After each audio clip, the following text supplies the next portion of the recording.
Bom, gente, boa tarde a todos e a todas. Antes de mais nada, eu queria agradecer a vereadora Iracy pelo convite de estar aqui na Câmara Municipal de Valadares, cumprimentar os colegas, o secretário de Assistência Social aqui de Valadares, o Jaime, presidente do Conselho de Direitos da Criança, o senhor Eduardo Antônio. Primeiro dizer que fico muito feliz de ver, né, a Casa do Povo tão cheia para discutir um assunto muitas vezes tão árido, né, que é a questão do financiamento, do orçamento, que, né, que por mais que seja árido, é tão relevante para a gente conseguir construir um caminho realmente de efetivação de um princípio básico que o Estatuto da Criança e do Adolescente assegurou, que é o princípio da prioridade absoluta e da proteção integral de crianças e adolescentes. É muito bacana ver, né, os adolescentes, os estudantes que estão aqui presentes, os atores do sistema de garantia de direitos da criança e do adolescente, conselheiros tutelares de direitos, da assistência. Né, a política da infância tem uma característica, né, que foi pensada lá atrás, no começo da década de 90, quando o Estatuto foi promulgado, que é o fato de ser uma política totalmente transversal, né?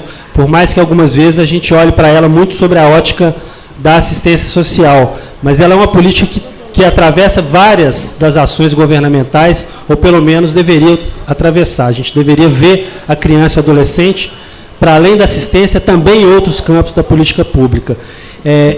Eu gosto também de localizar bastante o lugar de onde eu falo, porque eu não sou economista, não sou técnico em orçamento, eu sou um ativista, um militante dos direitos da criança e do adolescente, que atua já, né, há alguns anos aí nesse campo, principalmente a partir, né, da área da educação e da comunicação, mas também a partir de uma atividade política voltada para a promoção dos direitos. Então, né, a minha atuação política é muito no partido da criança e do adolescente, que é esse que é o tema que me mobiliza e que eu tenho atuado profissionalmente já, e como ativista e como militante há muitos anos. Para falar um pouquinho, né, para trazer um pouquinho dessa discussão do financiamento, que é uma discussão que o movimento da infância e adolescência faz, basicamente desde o final da década de 90, principalmente, né, que eu acho que foi quando a sociedade civil, os atores governamentais também, que eram engajados nesse tema, atentaram para a importância de olhar não só para o desenho da política pública, né, como o Estatuto previa, mas olhar também para o desenho do financiamento dessa política. Quer dizer, garantir prioridade significa garantir recurso, dinheiro, né? E não só dinheiro, mas recursos também, recursos humanos, estrutura de atendimento. E aí eu vou falar um pouquinho, rapidamente, do contexto, né, em que essa discussão do financiamento se insere, e a partir daí trazer alguns eixos para a gente refletir e para, de alguma forma, apoiar o debate, que eu acho que é o fundamental de uma audiência pública. Né? Eu estou aqui menos para ser um professor ou para falar, até porque, né, não é o meu lugar, e mais para tentar trazer provocações e questionamentos que ajudem o município de Valadares a discutir, principalmente com o público, né, uma participação tão ampla, a discutir as questões que são prioritárias para o município. Né? A gente sabe que existem muitos passos ainda a serem dados no campo da infância para a gente conseguir efetivar aquilo que a gente desenhou há 24 anos atrás. Né? Ano que vem o Estatuto completa 25 anos, quer dizer, um quarto já de século. É uma caminhada longa e que envolveu milhares de pessoas no país inteiro, que vem envolvendo desde então. E a gente sabe que a nossa luta é uma luta que tem que ser realmente incansável, é difícil. A gente realmente se cansa muitas vezes, porque a gente sabe que quando a gente vai olhar para o orçamento, isso fica muito evidente, né? O financiamento da política da criança, ele ainda é muito pequeno diante da imensidão do orçamento público dos governos. E isso vale para outros setores, como a gente vai falar um pouquinho hoje aqui. Então, rapidamente, só para localizar, né? A minha organização, Oficina de Imagens, é uma organização que tem sede em Belo Horizonte, é uma organização que foi fundada em 98, se puder passar já a primeira tela ali, só para localizar. Trabalha com promoção de direitos de criança a partir de projetos na área de educação. A gente atua muito fortemente desde 2007, principalmente a partir do encerramento do trabalho do Instituto Telemig, que a gente estava falando mais cedo, né? Na formação de conselheiros tutelares e conselheiros de direitos, no apoio aos conselhos para que cumpram as suas atribuições. E a Oficina de Mais atua, na verdade, em outros estados do país, e a gente observa, né, dinâmicas e realidades muito parecidas pelo país todo. E também integro a coordenação da Frente de Defesa dos Direitos da Criança e do Adolescente, que é um movimento da sociedade civil que reúne organizações do Estado todo que atuam no campo da infância. A Frente de Defesa foi uma das primeiras, né, a Frente de Defesa de Minas Gerais foi um dos primeiros fóruns estaduais de organizações da sociedade civil a acompanhar o orçamento criança e adolescente. A gente faz isso desde 2004, a duras penas, é difícil, mas a gente continua mantendo o acompanhamento com o apoio principalmente da Frente Parlamentar dos Direitos da Criança e da Assembleia Legislativa, que nos fornece e nos forneceu durante muitos anos dados para a nossa análise. Pode passar aí, por favor.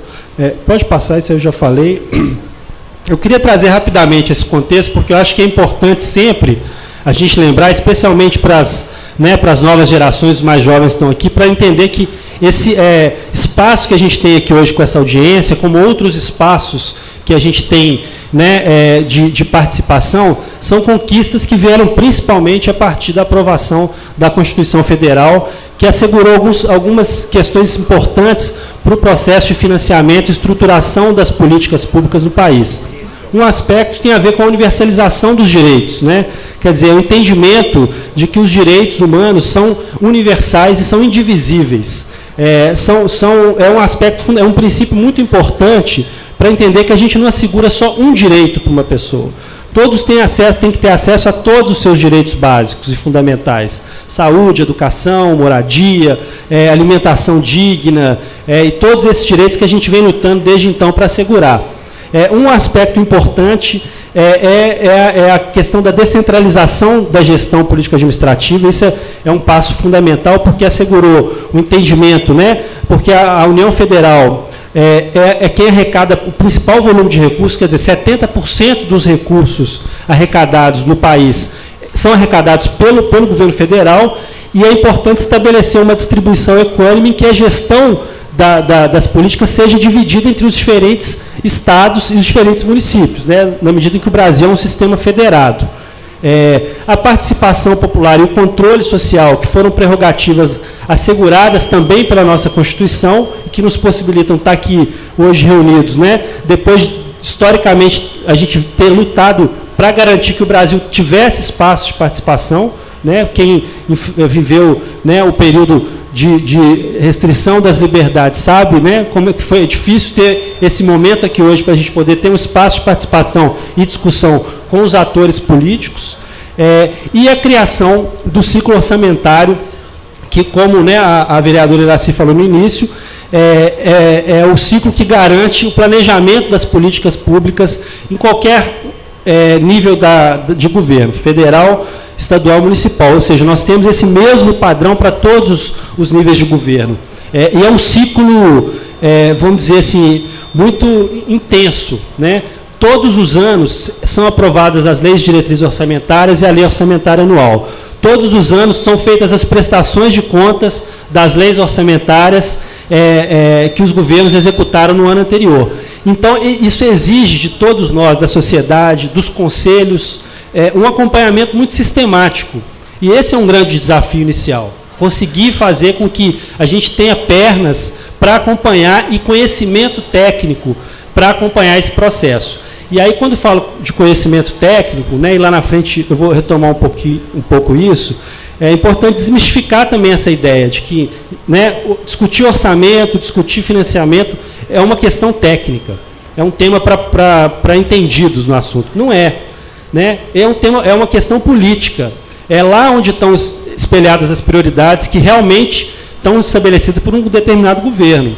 Então, quando a gente olha para o PPAG, que é o Plano Plurianual que define o planejamento de 4 anos de um governo, ou quando a gente olha para a Lei de Diretrizes Orçamentárias, que estabelece as regras do orçamento, as isenções fiscais que vão ser estabelecidas, e quando a gente olha para o planejamento orçamentário anual, ali a gente consegue ver um retrato real e efetivo do que o governo está priorizando.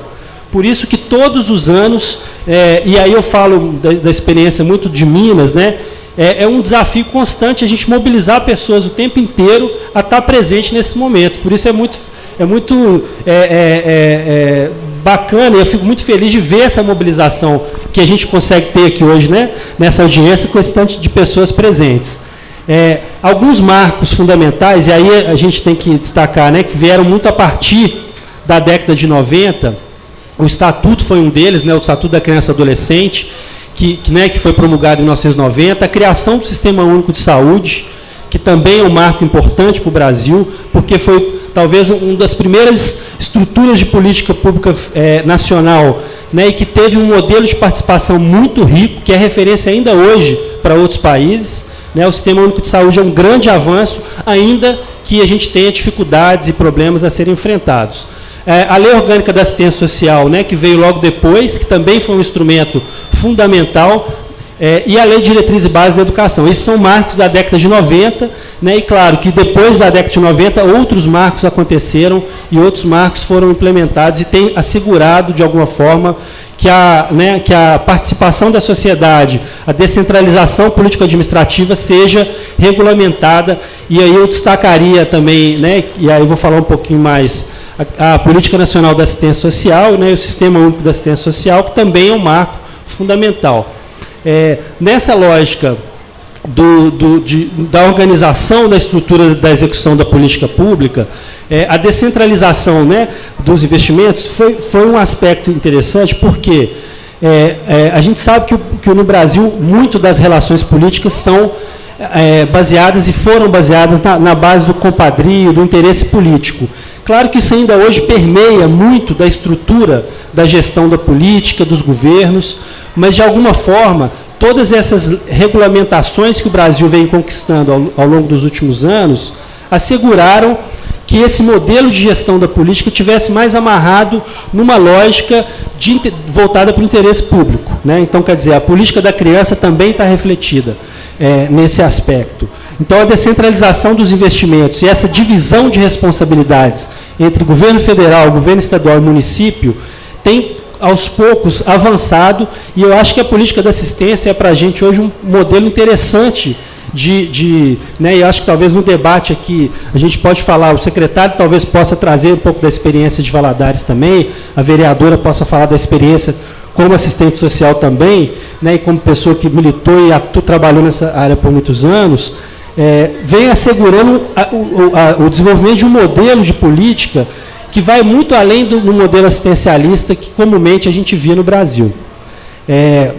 Outra questão importante, a garantia dessa continuidade do repasse de recursos, ou seja, a regulação dessa lógica de repasse fundo a fundo, né, um modelo de gestão baseado na participação e na atuação de conselhos, na deliberação pública dos recursos e também numa lógica em que as decisões são tomadas a partir de um diagnóstico de indicadores claros.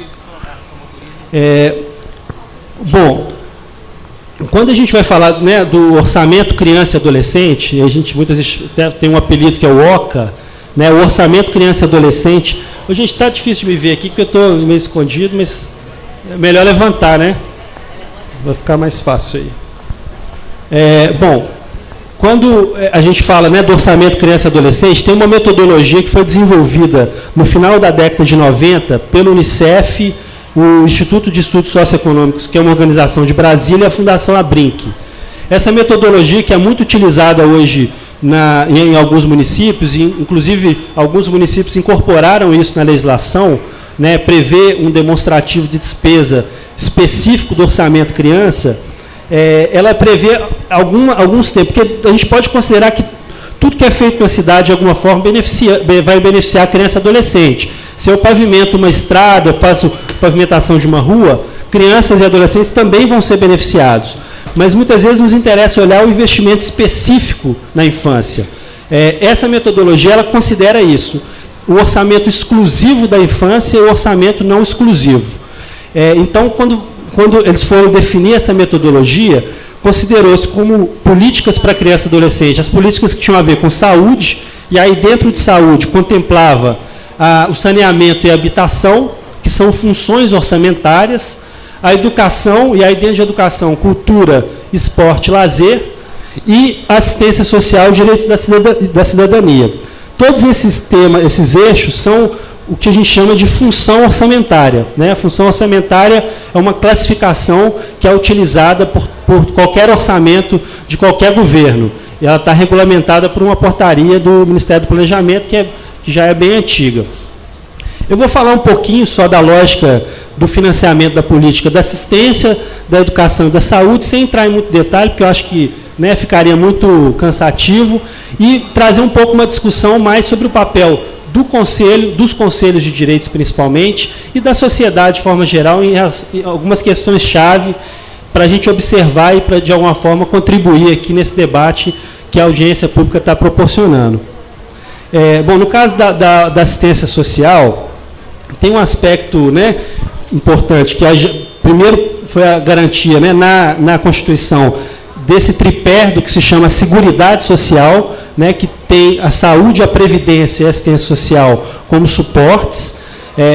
Quando a gente vai olhar no orçamento da Prefeitura, do Governo do Estado, a gente vai ver lá o orçamento da Seguridade Social. O orçamento da Seguridade Social é exatamente isso, o orçamento da saúde, a previdência social, né, e que cuida dos aposentados, pensionistas, e tanto do serviço público quanto da gestão pública de forma geral, e assistência social. E em 2004 foi dado um passo fundamental, que foi a estruturação da Política Nacional da Assistência Social, que de alguma forma, a partir, pode passar por favor, da construção da norma operacional básica do Sistema Único da Assistência, né, estabeleceu um modelo de gestão da assistência social, que eu acho que foi uma conquista fundamental e que a gente ainda está, de alguma forma, avançando e construindo e colhendo os frutos dessa política, né? Então, a partir dessa lógica de uma gestão descentralizada, participativa, uma gestão que tem a família e o território como referência, e que organiza a política a partir dos seus níveis de complexidade, né, a partir da realidade e do diagnóstico dessa realidade. Então, você tem o atendimento básico, o atendimento especial de média e alta complexidade, né, que também tem muito a ver com a lógica do SUS, né, que trabalha com atendimento de alta complexidade, média complexidade e tal. A questão do cofinanciamento, né, quer dizer, Estado, município e governo federal têm responsabilidade no financiamento da política, né, a partir do que é definido como são os tetos, né, e o modelo de gestão que o município adota, né, gestão plena, gestão básica, que são modelos que, de acordo com a realidade do município, Valadares, já, né, pelo que eu estava falando, já é gestão plena já há alguns anos, né, e contempla todos os benefícios, os serviços, os programas e os projetos que são desenvolvidos para o atendimento do público da assistência, né, entendendo que a assistência trabalha com as vulnerabilidades sociais, né, e a criança e adolescente é um dos grupos da população centrais desse atendimento. Pode passar. Pode passar isso também, vou pular. No caso da educação, né, a gente tem a LDB, e é importante olhar para esses marcos, porque eles são referência na hora da gente acompanhar, né, e observar se o município está cumprindo ou não com as suas prerrogativas, com as suas responsabilidades. Então, a Constituição Federal e a LDB, né, asseguraram os percentuais mínimos de aplicação na área de educação, assim como acontece na saúde. Então, o município ele é obrigado a investir 25% da receita dos seus impostos e das transferências na área de educação, né? E aí é importante sempre observar, esses 25%, por exemplo, eles não podem contemplar qualquer gasto, né? Tem os gastos específicos previstos pela legislação. Acontece muito dos municípios, e a gente já observou isso em algumas situações, incluírem gastos de outras secretarias para, vamos dizer, computar como gasto da educação e aumentar esse percentual de 25%. Então, é sempre bom observar se os 25% estão efetivamente sendo cumpridos, né? Primeiro, se o município está chegando nesse mínimo de 25%, e segundo, se no que ele alega gastar com educação, realmente o gasto é para a área de educação. E aí a criação, primeiro do Fundef, que é um fundo que funcionou aí até 2006, que tinha como objetivo olhar para a universalização, né, da educação, do ensino fundamental. Durante alguns anos o fundo funcionou e o Brasil realmente conseguiu avançar na universalização do ensino fundamental, mas a gente sabe que a atribuição do município é não só com a educação né, do nível fundamental, mas também com a educação infantil. E a partir de 2007 foi uma outra conquista importante, foi implantado o Fundeb, né, que passou a vigorar como substituto do Fundef, e que passou a olhar para o financiamento de toda a política de educação do ensino, né, do ensino básico, do ensino infantil até o ensino médio. Né, o ensino médio, responsabilidade principalmente do Estado, o ensino fundamental e o infantil dos municípios. Então, o Fundeb foi uma importante conquista porque ele também prevê esse repasse para os municípios diretamente. Né? E se você olhar para o orçamento de Valadares, vocês certamente vão ver lá nas despesas previstas para a educação e na receita prevista um valor bem alto do Fundeb, que é o repasse que é assegurado de acordo com uma conta que é complexa, que a gente às vezes não precisa entender ela. Né? É importante compreender como é que está estruturado, mas não precisa entender em detalhes como é que é feita a conta de transferência do Fundeb. Mas é importante saber que o Fundeb é uma conquista também da sociedade, teve muita mobilização no Congresso para garantir que essa política fosse implementada. E ele é um fundo especial, como todos os fundos, como é o caso da assistência, né? Como é o caso do Fundo da Criança, é um fundo especial na medida em que ele tem um foco, né, que ele tem um objetivo, e no caso do Fundeb ele tem um prazo para acabar. Ele, se não me engano, ele vai até 2020. Quer dizer, espera-se que ele cumpra as suas metas até 2020. Deixa eu passar. Bom, os recursos, então, do Fundeb são distribuídos de forma automática, periódica. Se vocês olharem para o orçamento, ele vai aparecer lá claramente discriminado, e a lógica de repasse é feita com base em indicadores, especialmente no número de alunos que o município tem na educação básica. Pode passar isso aí. No caso da saúde, eu estou falando rapidamente desses três, porque eu acho que são três políticas estruturantes da área da criança.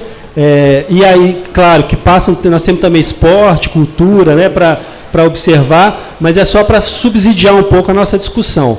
No caso da saúde, né, a gente tem a Constituição Federal garantindo o Sistema Único de Saúde vai ser financiado por recursos da Seguridade dos 3 níveis de governo, e uma regulamentação que, claro, foi se aprimorando ao longo do tempo, que garante esse modelo de repasse de recurso, e acho que dá um passo fundamental na medida em que começa a acabar com essa lógica que a gente chama de convenial, né? Que esse modelo que era muito comum antigamente e ainda existe hoje, em que se estabeleciam convênios para repassar recurso do governo federal para o município, do governo estadual para o município. A gente sabe que isso ainda hoje é comum, né? Mas cada vez mais isso está baseado numa normativa estabelecida a partir de um marco legal único, o que garante maior transparência, maior participação de todo mundo. Então, no caso da saúde, é essa mesma lógica. Você tem o repasse fundo a fundo, coisa que na área da infância, no caso do Fundo da Infância, ainda não acontece. Né? A gente tem um avanço ainda a dar. O Fundo da Infância, ele não prevê, por exemplo, que o Fundo Nacional repasse para o fundo municipal. Agora, a partir da lei, se não me engano, do SINASE, que teve uma regulamentação nova do fundo, começou-se a desenhar esse modelo que ainda não foi implementado. Mas eu acho que vamos dizer, uma luta que a gente ainda tem que travar para estruturar essa lógica, permitindo, por exemplo, que Valadares ou qualquer outro município capte recurso e receba recurso também do Fundo Nacional, que arrecada, né, um orçamento significativo. No caso do orçamento do Fundo do Estado, por exemplo, a última informação que eu tinha é que o Fundo do Estado tinha 14 milhões de reais em caixa. E o Fundo do Estado de Minas Gerais é um fundo que tem uma baixa execução orçamentária. Tem pouca, né, assim, a gente sabe que tem poucas organizações que fazem a captação direta, e é um fundo que tem muita trava. Para vocês terem ideia, por exemplo, né, recentemente eu conversando com um financiador de uma grande empresa que estava interessado em destinar para Minas, ele falou, eu não posso destinar para o Fundo de Minas porque não tem uma conta criada, uma conta bancária criada, que seria uma ação básica de qualquer fundo. Acredito eu que Valadares tenha, né, uma conta própria do fundo, e o Fundo Estadual de Minas não tem.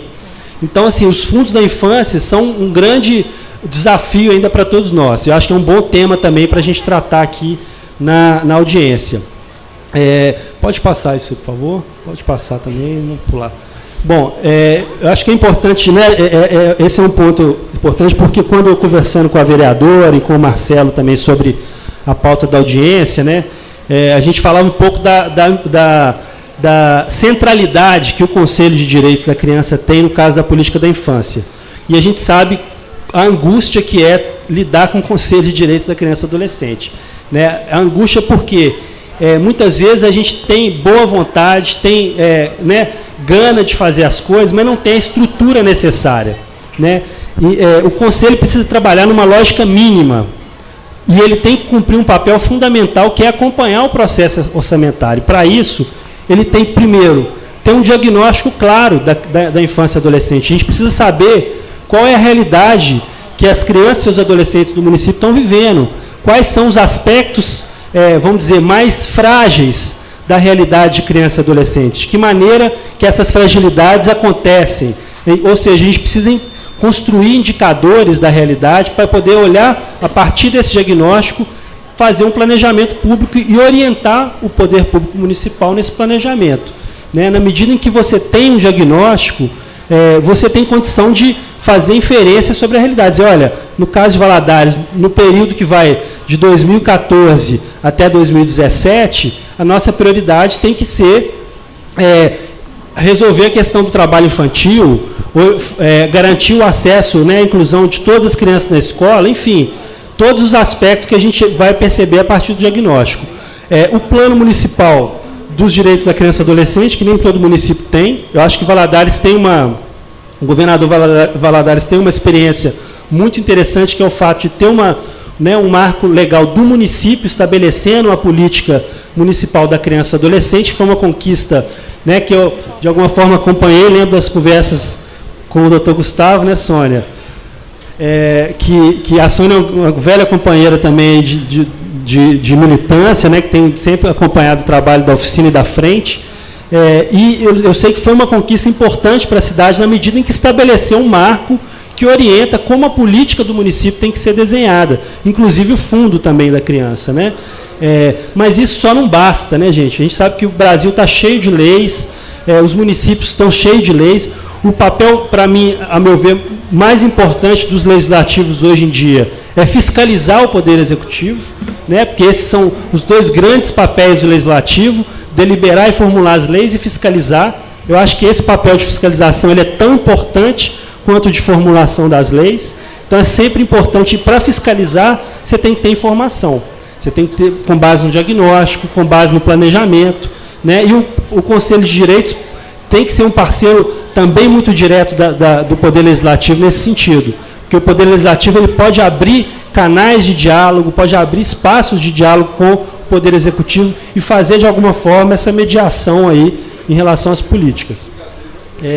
Bom, no caso do Conselho, o Conselho, né, vamos dizer, o CPF básico do Conselho, né, diagnóstico, o seu plano de ação anual, que reflete um pouco qual a prioridade que o Conselho vai dar naquele ano para as políticas da infância e da adolescência e também para a sua gestão, né, para as suas ações em relação ao seu funcionamento, o plano de aplicação de recursos do Fundo da Infância, né, que de alguma forma tem que estar espelhado nas leis orçamentárias, né, não adianta o Conselho deliberar o plano se ele não for refletido nas dotações orçamentárias que vão sair na lei orçamentária daquele ano, e depois acompanhar isso, que eu acho que esse é um grande desafio. Né? Eu falo isso porque em Minas Gerais a gente tem uma grande dificuldade, por exemplo, no caso do governo estadual, de acessar os extratos bancários da conta do fundo, para saber quanto que tem. Porque o fundo, na medida que você tem lá, o fundo ele não pode ser né, destinado para outras ações. O fundo, por exemplo, não pode bancar a estrutura de conselho tutelar. Né? Por mais que a gente sabe que às vezes os conselhos tutelares são frágeis, mas esse é um orçamento que tem que vir do recurso ordinário do Tesouro Municipal. Né? É importante estar sempre atento para isso.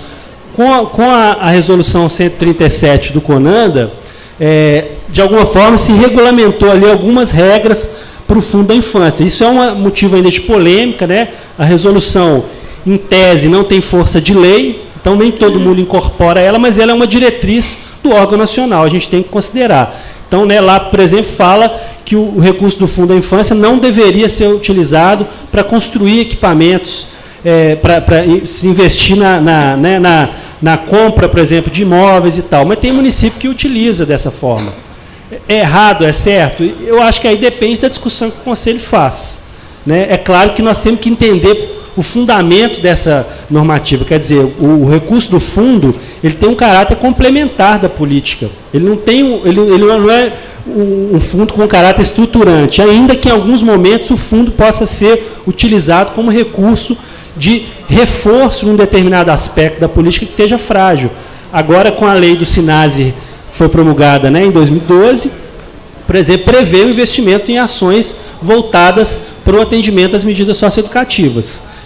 E aí a gente tem que olhar, então, desde o planejamento para previsão orçamentária, se está correto ou não, e depois fazer o acompanhamento dessa execução a partir do acompanhamento dos saldos, porque, né, todo mundo sabe, é igual ao orçamento doméstico, né? A gente não tem dinheiro para fazer tudo. E a gente, na verdade, quando o governo municipal prevê no início do ano as suas receitas, ele faz uma estimativa daquilo que ele vai arrecadar. Mas nem sempre essa estimativa se cumpre. E ela não se cumpre logo no início do ano. Os impostos vão sendo pagos ao longo do ano. Ou seja, o cobertor é muito curto para o tamanho, né, das políticas que têm que ser cobertas. Porque a gente sabe que do total de recursos orçamentários do município, do governo federal também, um percentual muito pequeno, proporcionalmente, vai para a política social. A gente sabe disso. E a disputa por esses recursos é uma disputa política. E não acontece só da sociedade civil com o governo, do legislativo com o governo. Acontece dentro do próprio governo. O secretário talvez possa confirmar. As secretarias também disputam recursos. Elas precisam fazer um embate político dentro do governo para garantir que as prioridades da secretaria sejam atendidas. E isso é um processo contínuo que todo ano acontece. Né? A gente não pode dormir no ponto. Temos que estar muito atentos. Né? Pode passar, por favor. E aí algumas questões-chave, né, para não me estender muito mais, já falei bastante, e acho que é importante, na verdade, abrir para o debate. Primeiro, entender que é isso que eu estava falando um pouco, né, as políticas são setoriais. Hoje, isso acontece na sociedade civil, no governo. A gente tem, né, a política do trabalho, de enfrentamento ao trabalho infantil, enfrentamento da violência sexual, as medidas socioeducativas, que são conquistas que vieram a partir do Estatuto e que a gente vem lutando para assegurar. Mas isso também, às vezes, fragmenta a nossa luta política.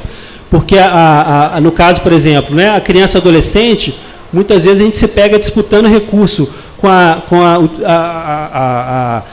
as organizações, os movimentos da área do direito da mulher, do direito do idoso, né? Ou seja, a gente às vezes está disputando ali poucos recursos entre nós mesmos, né? Ou seja, todo mundo quer garantir, porque, por exemplo, hoje em dia a gente fala, né, a criança e adolescente é a prioridade, mas o jovem também é a prioridade absoluta, né? Houve uma alteração do artigo da Constituição que também prevê que o jovem também tem que ser foco de atendimento prioritário pelas políticas. E isso, muitas vezes, fica de lado. O idoso também é prioridade no atendimento das políticas. Então, a gente tem que considerar que, nesse processo de discussão da política e do orçamento que é destinado para essa política, é fundamental que tenha um diálogo mais articulado de todos esses setores, porque, senão, nós vamos vir de forma desarticulada para o debate, e aí não estou falando só, né, do meu lugar, que é da sociedade civil, mas também do Poder Legislativo, porque tem seus representantes setoriais dentro da Câmara, também no âmbito do próprio Executivo, dentro das próprias secretarias das pastas. Né? Então, no caso do Executivo, isso acontece, porque as pessoas estão muito mais próximas, né? Mas a gente ainda tem um desafio, que é fazer com que essa setorialização não fragmente a nossa discussão e o nosso debate em relação à política. E aí é importante sempre garantir, aí, hoje eu acho que nós temos um bom exemplo, né, de que isso é possível, trazer os adolescentes também para a discussão e as crianças. Esse é um desafio.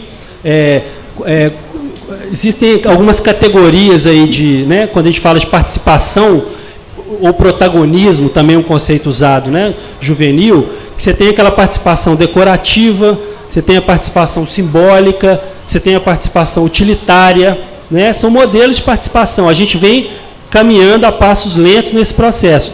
Para a gente, né, para os adultos, é muito difícil, às vezes, ouvir, porque a nossa linguagem, às vezes, é incompreensível. Eu sou um bom exemplo, às vezes eu fico falando aqui, preocupado se eu estou falando muito grego aqui para os meninos. Eu acho que traduzir, muitas vezes, as questões e considerar efetivamente a opinião de adolescentes no âmbito da discussão da política, e o Conanda deu um passo importante quando publicou a resolução, né, estabelecendo algumas diretrizes para a participação de adolescentes no âmbito dos conselhos. Eu acho que a gente tem ainda um grande desafio, que é conseguir fazer isso acontecer na prática, né? Trazer para participar da reunião a gente consegue. Agora, fazer com que a participação seja efetiva é ainda um salto além. E aí, eu acho que um ponto fundamental, e eu vou encerrar para não estender muito, é que o orçamento público, eu falava isso no começo, né, ele é um ciclo muito intenso.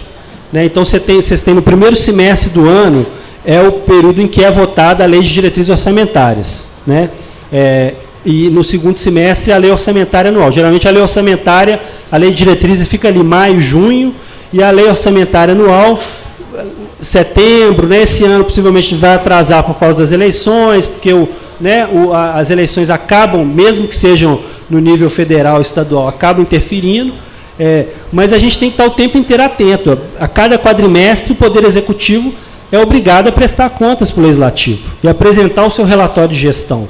Esse é o momento da gente olhar para a execução e saber se aquilo que estava previsto está executando, se a arrecadação da receita caiu ou não caiu, se vai se cumprir ou não determinada política, porque no Brasil a gente sabe, o orçamento ele é autorizativo, ele não é obrigatório. Então, o governante não é obrigado a executar aquilo que está previsto ali, com exceção dos mínimos constitucionais, da educação, da saúde.